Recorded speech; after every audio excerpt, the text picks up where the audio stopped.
Kaiser aqui e no vídeo de hoje eu vou falar de novo sobre o segundo episódio de The Last of Us, só que dessa vez eu vou falar sobre as diferenças e as partes iguais, idênticas ao jogo, porque afinal de contas a gente sabe que a série tá fazendo isso muito bem. E também falar daqueles easter eggzinhos, curiosidades que a gente vai reparando aí ao longo do cenário. Lembrando vocês que já tem esse vídeo sobre o episódio 1, não deixa de conferir a playlist aqui no canal, e também que semanalmente eu tô falando de cada episódio, fazendo uma análise sobre enredo, sobre personagens, sobre essa história que a gente tá acompanhando logo depois da estreia do episódio. Então, pra não perder nada, se inscreve no canal e clica no sininho pra receber notificação pra quando tiver um vídeo novo, que eu sempre trago as novidades dos filmes e das séries aqui pra vocês o quanto antes vocês sabem.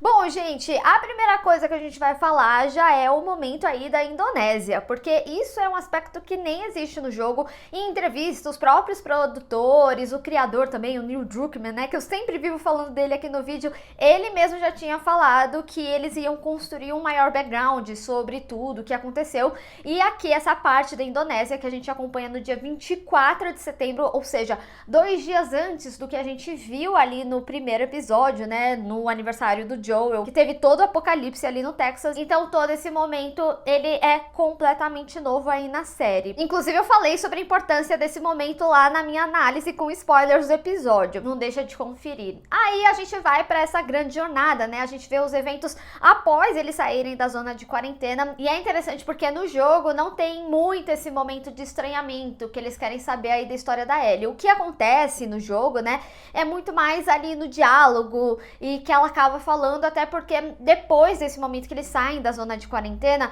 eles passam por um prédio que tá meio aos pedaços, assim, né, e aí é um dos primeiros contatos que a gente tem com o infectado no jogo, como que a gente vai lidar com cada um deles e os diferentes tipos de infectados também, o que viria numa cena bem similar ao que a gente viu ali no hotel, que até sai para abrir a porta. É bem um momento desse tipo, que é mais a sobrevivência ali, mas é importante também porque quando eles iniciam a jornada, a gente vê um diálogo da Tess com a Ellie falando sobre esse prédio caído, que a gente viu ali com grande foco no final do primeiro episódio, e aí ela dá o contexto que nem deu aqui na série, que as pessoas, o governo, né, as entidades, de uma forma geral, decidiram bombardear alguns locais de cidades grandes, né, para fazer um isolamento para essas zonas de quarentena, e que isso funcionou por um certo período, né? Depois disso, os infectados, e conforme foi tendo mais infectados, porque a gente vê até mesmo na própria série que nunca parou de ter infectados, né? Sempre existe alguém fazendo alguma jornada assim, tentando sair da cidade e acaba sendo pego, enfim,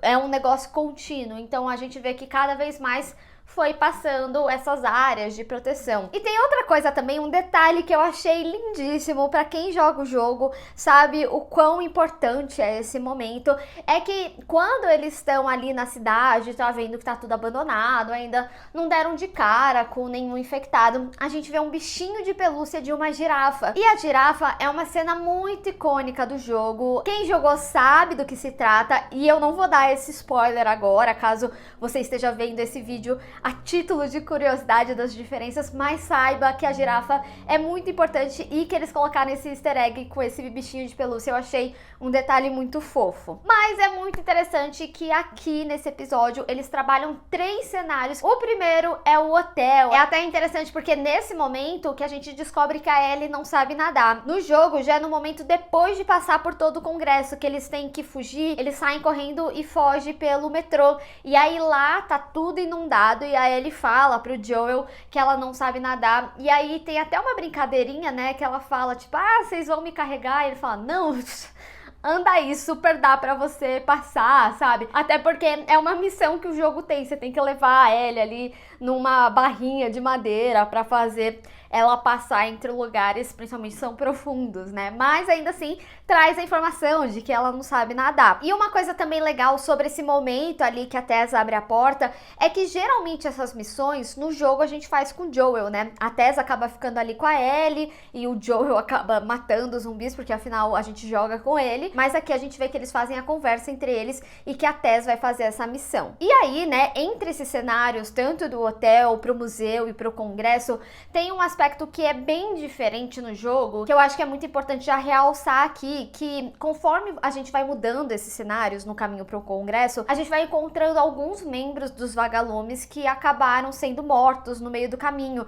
E nesse caminho, a gente vê, inclusive, alguns recadinhos, né, que nem eu tinha comentado do negócio do jornal, né, que a gente via como a infecção aconteceu. A gente vê alguns membros dos vagalumes mortos e neles a gente encontra cartas sobre a importância da Ellie. Então tem várias passagens de tipo, levar a garota no laboratório, a garota é prioridade máxima. Então, ao longo disso, a gente já consegue imaginar que a chegada do congresso ali ia dar um ruim geral, que é que nem a gente vê no final do episódio e que é o que acontece no jogo também. As diferenças do congresso eu já vou falar, mas aqui na série, quando eles entram ali no museu, eles dão de cara com uma pessoa que tá morta. Essa pessoa não necessariamente é dos vagalumes, mas também é pra demonstrar que essa área ela não tá tão limpa. Então há um risco sim, sabe? Então é uma minúcia que tá ali, mas que não faz uma conexão direta com a missão deles. Então eu acho que a série ela até traz uma surpresa maior ao ver que os membros dos vagalumes estavam mortos. Então mostra como eles não teriam como fazer a entrega no final das contas e que o próprio Joel precisaria continuar essa jornada ali com ela. Mas a gente tem esse momento aí dos instaladores no museu. Isso é um aspecto que acontece um pouquinho antes no jogo, no prédio ali, na passagem, né? Antes mesmo de chegar no museu, a gente já dá de cara com o instalador. Mas no jogo, no museu, nessa parte do museu, a gente tem que de fato matar os instaladores, né? Um aspecto interessante que é diferente do jogo e da série é que geralmente os instaladores no jogo a gente mata com faca, né? São duas facadas, uma pra imobilizar, vamos colocar assim, e a outra pra ser o golpe final. E aqui a gente já vê o Joel utilizando a arma também, atirando na cabeça, a Tess também. Então eles não fazem essencialmente essa diferenciação, mas o objetivo ali no final é o mesmo, né? É só interessante porque no jogo, como a gente tem um contato muito maior, não só dois que nem a gente vê na série, atirar não é a melhor opção porque faria com que outros viessem já que eles ouvem. Inclusive eles usaram o mesmo som dos instaladores do jogo na série. Tem um aspecto que é bem legal também, quando o Joel vai auxiliar ali a Ellie e o instalador tá muito perto dela, eles fogem meio de modo furtivo. E no jogo tem toda uma missão que é pra fugir só de instaladores num lugar também super escuro e que você tem que fugir de modo furtivo. Eles não podem saber que você tá ali, senão você tá acabado. É mais um local de passagem também que você tem que passar, que na série não existe, mas é muito legal como eles implementaram isso na cena do museu. Inclusive, é nesse momento do museu também, né, que a Tess, ela é mordida. A gente vê, né, até na cena ali, quando eles saem pelo teto, que ela fica um pouco internalizada. Então ali ela já é mordida. No jogo eles só vão revelar pra gente no congresso. Aqui a gente já vê na série a personagem sentindo, né, que enfim, é o fim dela. E eu tenho que falar, gente, uma das coisas que inclusive eu falei na minha análise, eu gostei muito que eles trouxeram de novo os elementos que a gente vai pegando no cenário. A Ellie, porque ela é mordida ali, né, e aí ela coloca o pano, e a Tess que torceu o pé, então ela usa a fita pra dar certa assistência e tal. Então é uma forma deles trazerem, né, o curativo aí do jogo, trazer esses elementos que a gente pega em cenário de forma ativa. Eu achei um detalhe muito legal. E assim, gente, essa cena específica, pra mim, ela é, nossa, muito nostálgica com relação ao jogo, porque eles, assim, copiaram e colaram. As cenas são reprodução extremas da série. Tanto a Ellie passando ali na tábua e falando que ela não tem medo daquilo, porque o que eles passaram já é muito mais medonho. E também esse momento ali singelo entre ela e o Joel, deles vendo, né, a paisagem, porque é algo completamente novo pra Ellie, porque ela mesma fala no primeiro episódio, né, que ela nunca teve contato com o mundo externo, então ela tá bem deslumbrada com as paisagens diferentes que ela tá vendo, e aí ela fala, né, eu não posso reclamar da paisagem, apesar de tudo que tá acontecendo e tal. E dali, né, a gente vai pro congresso.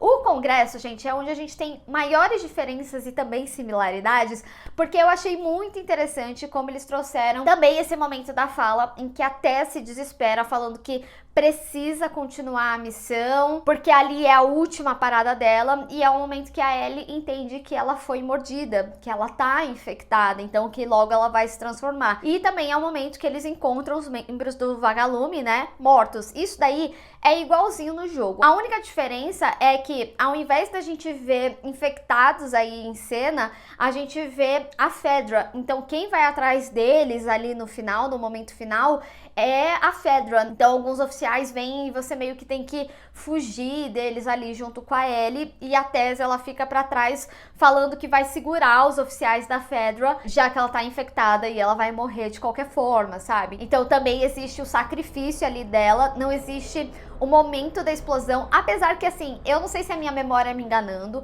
ou se é algo da parte 2, mas eu lembro de algo assim explodindo de forma muito icônica, e talvez a minha memória esteja me confundindo aí, mas enfim, a gente não tem esse momento da explosão. Mas uma das coisas que eu acho que é muito importante realçar aqui, e que eu falei na minha análise também, é que nesse momento o Joel, ele tem um entendimento da importância da Ellie, porque até então ele estava bem descrente.